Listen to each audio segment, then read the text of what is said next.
Let's take a look at Group 5's Delicious Bookmark page and talk about different ways to view and organize the information contained there. First, you'll notice that our main listing is organized alphabetically, so one option is simply to scroll down the page, locate a resource that looks interesting, and click to follow the link to the web page. A more useful and interesting way to deal with the information here, however, is to sort it into different lists according to various topics available. Now that sorting is done by using tags. The tags are associated with each of our different entries, and they range from very general to very specific, so it gives users a myriad of ways to sort the lists into different pieces of usable information. Let's go ahead and start with something pretty general. We'll go over here under tags and click on the word Tampa. This is going to actually open a newly sorted list related to references that are only related to the Tampa area. Now you'll notice under tags a new column has appeared called related tags. So what I can do is further sort the Tampa list by clicking on something like, let's say, classical. And now it has resorted my list so that I am looking at options only tagged with the word classical, in this case classical music, and Tampa. So we have the Florida Orchestra, which is playing classical music in the Tampa area. Now let's go back to the main page and take a look at some different ways to sort information.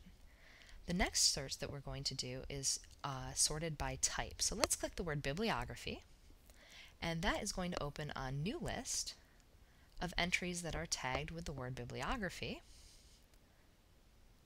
So we can look here at bibliographies of different types.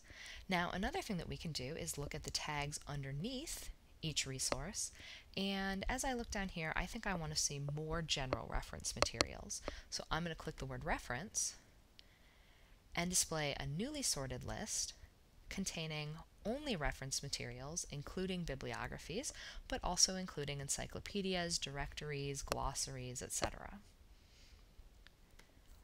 Now let's go back to the main page and we'll look at an even more specific way to sort information. Let's scroll down under all tags and find the word modernism.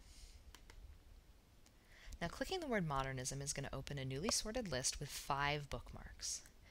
The first bookmark, Sarasota Architectural Foundation, is the main website that we based the other reference resources around. So clicking that link will take me to a web page to get more information about the Sarasota Architectural Foundation, which, if you read its mission, is interested in preserving mid-century modern architecture.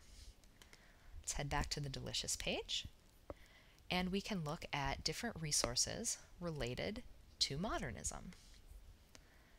Now, one modern architect that is specifically mentioned on the Sarasota Architectural Foundation's page is Paul Rudolph, because he was a very important mid-century modern architect working in the Sarasota area.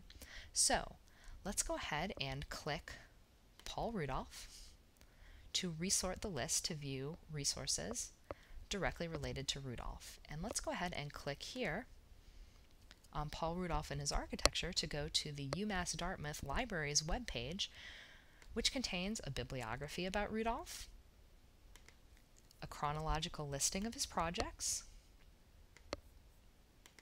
and an image database that contains all kinds of information, historical photographs, architectural drawings, and historical documents related to both Rudolph and his buildings.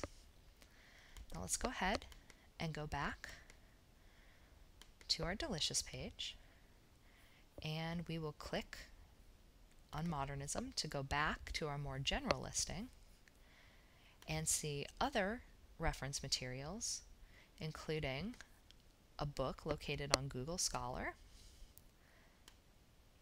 and a link to the Getty Art and Architecture Thesaurus, where we are linking directly, in this case, to an entry on modernism.